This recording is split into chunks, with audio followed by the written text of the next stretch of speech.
नमस्कार मित्रो, मी प्रवीण खंडेराव. मी माझ्या यूट्यूब चॅनलवर आपल्या सर्वांचं स्वागत करतो. मित्र हो, आजचा जो आपला टॉपिक आहे स्टडीचा तो आहे profit in live of salary under section 17 subsection 3.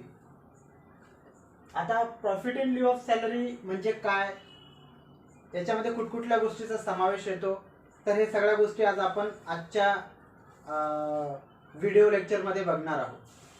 Okay, last व्हिडिओमध्ये आपण कव्हर केलं होतं की हेड्स ऑफ इन्कम म्हणजे as per income tax act 1961 नुसार इन्कम टॅक्सनी किती प्रकारचे हेड्स ऑफ इन्कम सांगितले आहे. तर आपण मागच्या व्हिडिओमध्ये बघितलं आहे की income from salary, income from house property, income from profit and gains of business or profession and income from capital gain and income from other sources. अशा प्रकारचे आपण जे इन्कमचे 5 हेड आहेत तर ते मागच्या व्हिडिओमध्ये बघितले होते. त्यामधला जो पहिला हेड आहे इन्कमचा तो आहे इन्कम फ्रॉम सॅलरी. ओके,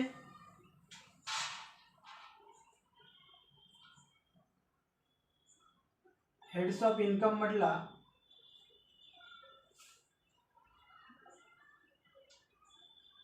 पहिला हेड जो आहे तो आहे income from salary.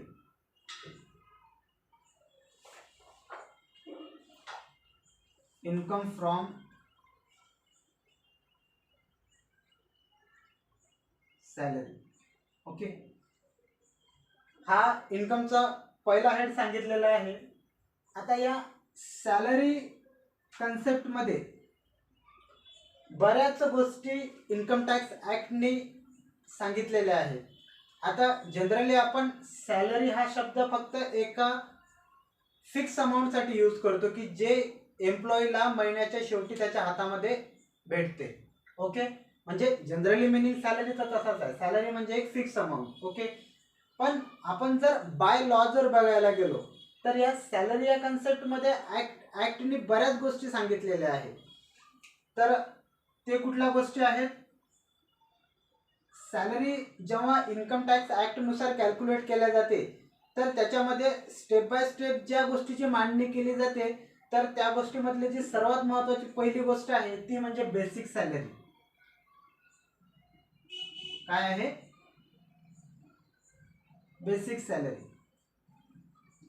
एम्प्लॉईला basic salary किती मिळते हे लिहिल्या जाते.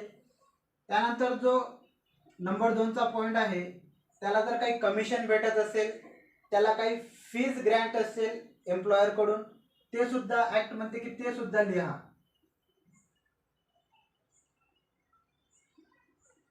Commission oblique fees.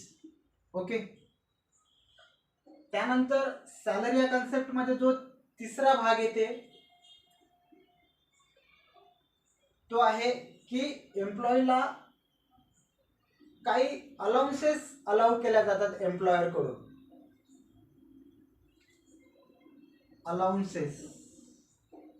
Allowances act म्हणते की ते अलाउन्स एम्प्लॉईच्या हातामध्ये भेटले ते पण इथं लिहा. आणि जो 4 नंबरचा पॉइंट आहे तर तो येते सॅलरी कॅल्क्युलेट करताना profit in live of salary. Profit in live of salary. Okay, तर आज आपण जो अभ्यासनासाठी टॉपिक घेतला आहे तो आहे profit in live of salary. म्हणजे एक सॅलरीचाच एक प्रकार मानला जातो profit in live of salary. आता या ठिकाणी आपण जर शब्दशः अर्थ जर पकडला तर आणखीन ही कन्सेप्ट आपल्याला अंडरस्टँडिंगसाठी खूप इझी जाते. आता profit in live of salary. आता प्रॉफिट हा शब्द आपण केव्हा यूज करतो, ज्यावेळेस आपल्याला एखाद्या गोष्टीचा फायदा होतो किंवा एखादी गोष्ट आपल्याला ॲडिशनली मिळते. ओके, त्यावेळेसच आपण तिथं प्रॉफिट या शब्दाचा यूज करतो.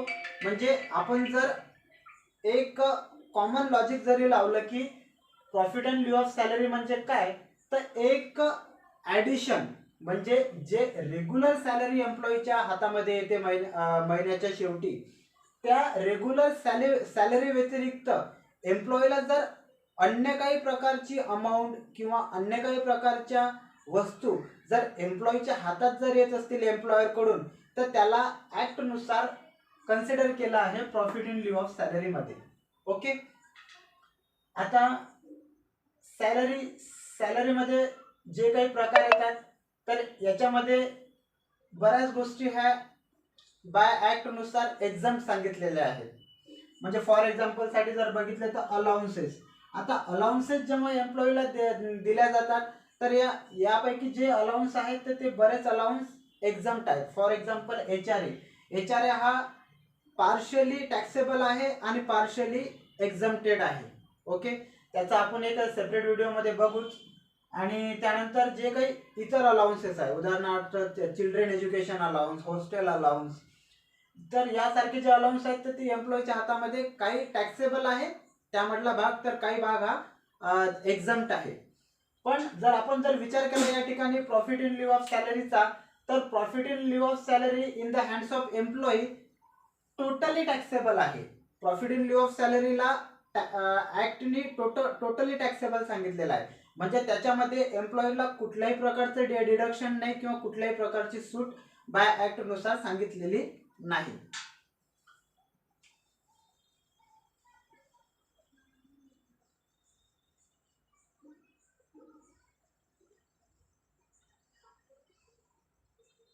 तर आता आपण ऍक्ट नुसार जी प्रॉफिट इन लिeu ऑफ सॅलरीची जी डेफिनेशन सांगितलेली आहे ते अभ्यासू. आता ऍक्ट म्हणते की what is profit in lieu of salary under section 17 subsection 3. म्हणजे सेक्शन 17 सबसेक्शन 3 नुसार जी profit in lieu of salary सांगितलेली आहे, तर त्याचा अर्थ काय होते.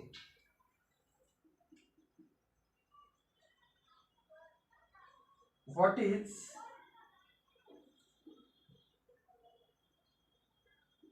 प्रॉफिट इन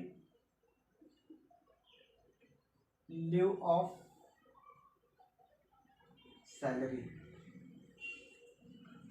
आता कायद्याच्या भाषेमध्ये सांगितलेलं आहे, are payments received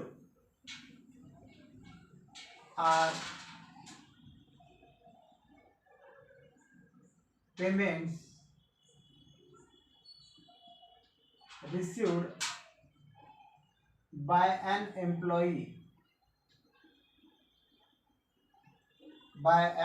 employee in addition to the regular salary, in addition to the regular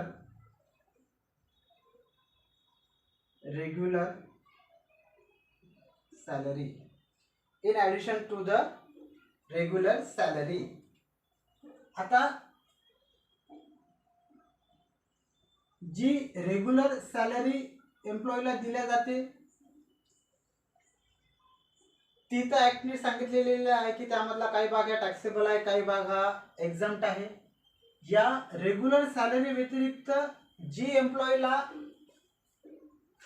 additionally G amount received होते आपल्या एम्प्लॉयर कडून, तर त्या ॲडिशन अमाऊंटला कन्सिडर केल्या जाते profit in lieu of salary मध्ये. ओके. आता profit in lieu of salary calculate करताना ॲज पर ऍक्ट नुसार 5 पॉइंट सांगितलेले आहे की त्या 5 पॉइंटचा विचार केला गेला की नाही profit in lieu of salary calculate करताना. जर त्या 5 पॉइंटचा जर विचार केला असेल तर तुमची जी profit in lieu of salary आहे ती पूर्णपैकी एम्प्लॉईने आपलं इन्कम टॅक्स रिटर्न दाखल करताना विचारात घेतली. ओके. तर ते 5 पॉइंट कुठले आहेत तर ते पण बघू.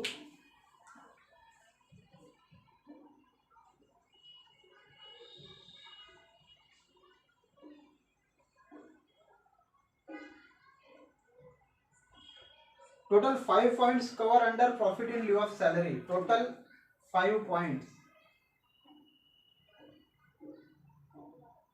Total 5 points cover under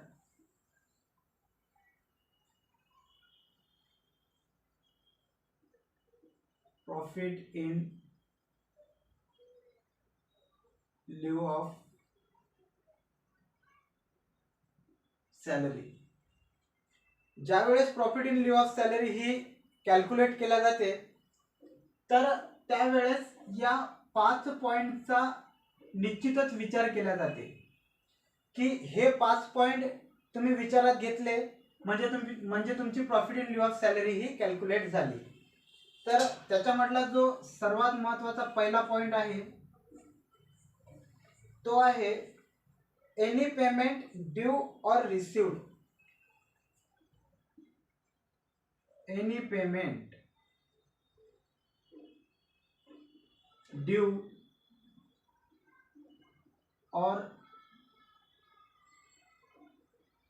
received as retrenchment compensation, as retrenchment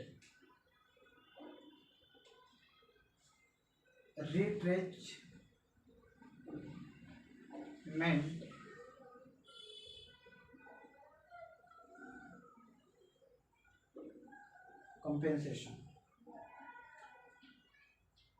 जर एम्प्लॉईला रिट्रेचमेंट कंपेन्सेशन जर भेटत असेल किंवा त्याच्या नावावर ड्यू होत असेल तर हे retrenchment compensation as a consider केल्या जाते profit in lieu of salary. आता रिट्रेचमेंट कंपेन्सेशन म्हणजे काय? आता सोपा अर्थ जर आपण घेतला रिट्रेचमेंटचा तर याचा अर्थ सोपा अर्थ होते रिडक्शन किंवा लेस. ओके. आणि कंपेन्सेशन म्हणजे नुकसान भरपाई.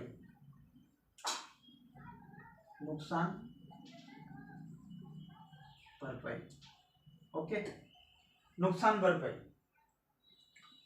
तर ज्यावेळेस एखाद्या एम्प्लॉईला कामावरून कमी केल्या जाते म्हणजे त्याचं रिडक्शन केल्या जाते तर त्या कामावरून कमी केल्याची जेव्हा त्याला नुकसान भरपाई दिल्या जाते कंपेन्सेशन दिल्या जाते आणि त्या कंपेन्सेशनची जी काही अमाऊंट त्याच्या हातामध्ये पडत असेल तर ते as per income tax act नुसार ती कॅल्क्युलेट केल्या जाते under profit in lieu of salary. Okay. या ठिकाणी पहिला पॉइंट आपला क्लिअर आहे. त्यानंतर त्यांनी दुसरा पॉइंट सांगितलेला आहे की एनी पेमेंट ड्यू और received.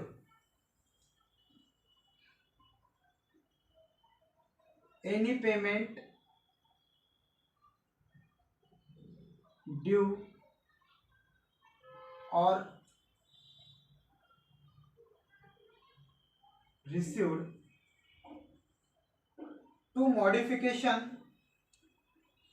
to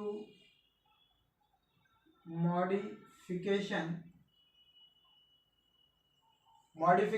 in the terms of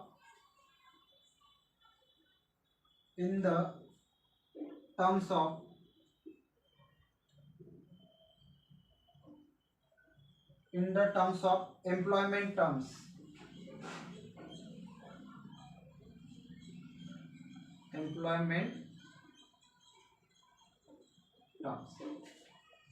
म्हणजे याचा अर्थ काय होते की ज्या वेळेस एम्प्लॉयमेंटच्या कंडिशन मध्ये टर्म्स मध्ये मॉडिफिकेशन केल्या जाते म्हणजे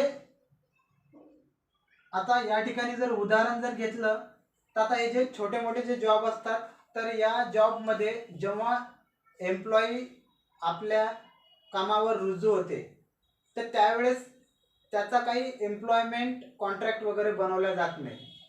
पण या ठिकाणी जी गोष्ट चालू आहे ती आहे मोठमोठ्या इंडस्ट्रीजची मोठमोठ्या ऑर्गनायझेशनची. तर या इंडस्ट्रीजचा किंवा ऑर्गनायझेशनच्या काही पॉलिसी असतात. ओके. आणि ते आपल्या एम्प्लॉईला कामावर रुजू करण्यापूर्वी त्याच्या संग एक एम्प्लॉयमेंट कॉन्ट्रॅक्ट करतात. काय करतात? Employment contract.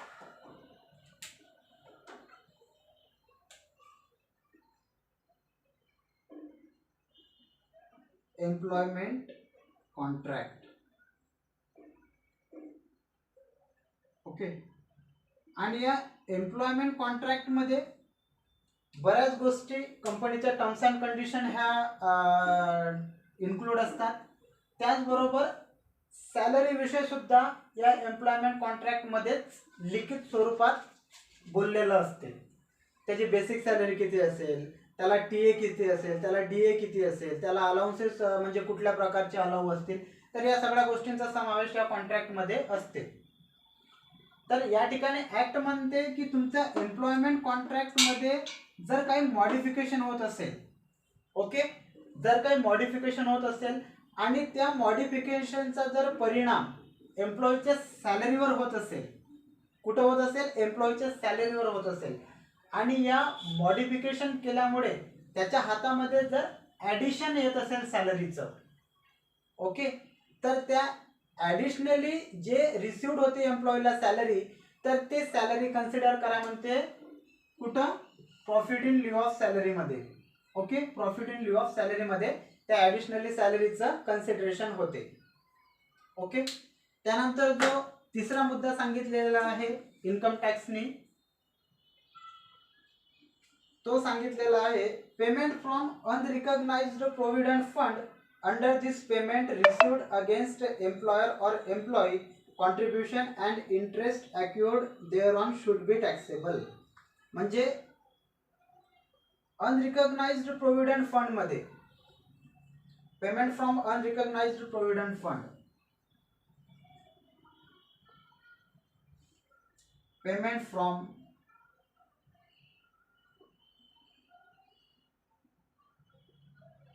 unrecognized provident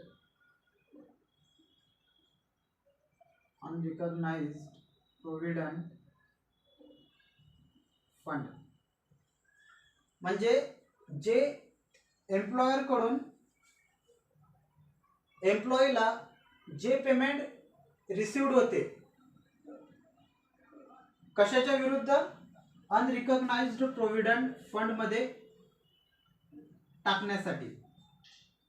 तर ते एम्प्लॉईचं कॉन्ट्रीब्युशन असो की एम्प्लॉयरचं कॉन्ट्रीब्युशन असो, तर ते अनरिकॉग्नाइज्ड प्रोव्हिडंट फंड मध्ये जी काही अमाऊंट टाकल्या जाते, तर ती ऍक्ट म्हणते की ही अमाऊंट तुम्ही तुमच्या रेग्युलर सॅलरीमध्ये न जोडता ती जोडायला कुठं सांगते? प्रॉफिट इन लिeu ऑफ सॅलरीमध्ये जोडायला सांगते. Okay.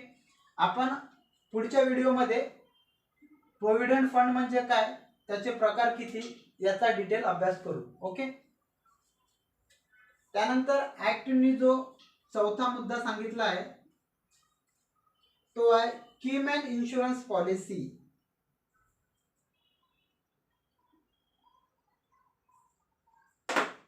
कीमॅन insurance policy.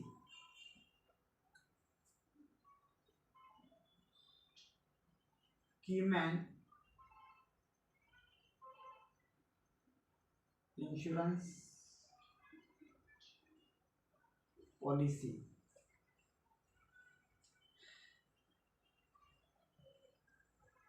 Any amount received under keyman insurance policy. Any amount received,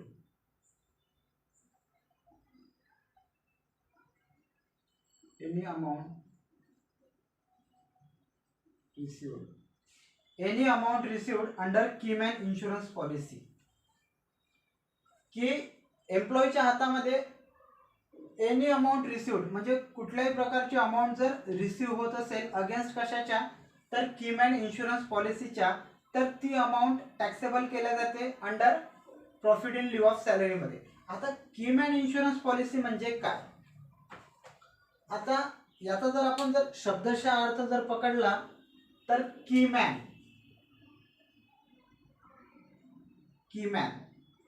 म्हणजे काय? महत्वाचा व्यक्ती. सपोज जर या ठिकाणी जर उदाहरण घ्यायचं झालं एका कुटुंबाचं, तर त्या कुटुंबाचा जो प्रमुख असते, की जी व्यक्ती कमवणारी असते, तर ती व्यक्ती त्या कुटुंबासाठी काय झाली, कीमॅन झाली. ओके. आणि हेच उदाहरण जर आपण जर बिझनेसला लागू केलं, सपोज एखादा एम्प्लॉई आहे की त्या एम्प्लॉईच्या डिसिजनवर पूर्ण बिझनेसची व्यूहरचना आधारित आहे, म्हणजे स्ट्रॅटेजी अवलंबून आहे. म्हणजे त्यांनी एक जरी डिसिजन घेतला तर बिझनेसला लाखो करोडोचा प्रॉफिट होतो, आणि त्यांनी एक जरी चुकीचा डिसिजन घेतला तर बिझनेसला लाखो करोडोचं नुकसान होते. तर असा व्यक्ती मरण पावला किंवा असा एम्प्लॉई ती कंपनी सोडून गेला, तर त्या ठिकाणी जो बिझनेसला प्रॉफिट अँड लॉस होतो, ओके, तर त्याचा बिझनेसवर काय परिणाम पडतो, वाईट परिणाम पडतो. सपोज जर ए नावाचा व्यक्ती आहे, तो बिझनेससाठी की मॅन आहे, म्हणजे त्याचे डिसिजन हे बिझनेससाठी एकदम टॉप लेवलचे आहेत. ओके. तर त्याच्या नावाने बिझनेस ही कीमॅन इन्शुरन्स पॉलिसी घेते, आणि या इन्शुरन्सचं प्रीमियम हे बिझनेसच्या अकाउंटमधूनच जाते. ओके. कारण त्याचा अल्टिमेटली फायदा कोणाला असते, बिझनेसला असते, म्हणून त्या कीमॅन इन्शुरन्सचं प्रीमियम आहे हे बिझनेसच्या अकाउंटमधून जाते. तो ए नावाचा व्यक्ती जर कंपनी सोडून गेला तर कंपनीला ऑब्विसली तोटा होईल, आणि त्या तोट्याला भरून काढण्यासाठी जी कंपनीने जी पॉलिसी घेतलेली असते, तर त्या पॉलिसीला म्हणतात कीमॅन इन्शुरन्स पॉलिसी. जर या कीमॅन इन्शुरन्स पॉलिसीची जर अमाऊंट जर एम्प्लॉईच्या हातामध्ये रिसिव्ह होत असेल, तर ती अमाऊंट नॉर्मल सॅलरीमध्ये न पकडता ऍक्ट सांगते की ती प्रॉफिट इन लिeu ऑफ सॅलरीमध्ये पकडा. ओके. त्यानंतर जो 5वा पॉईंट सांगितलेला आहे ऍक्टनी, तो आहे अमाऊंट रिसिव्ड बिफोर और जॉइनिंग और after succession. Amount received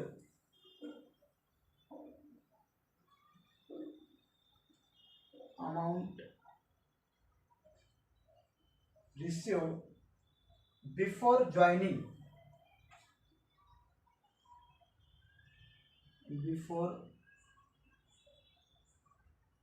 joining or after succession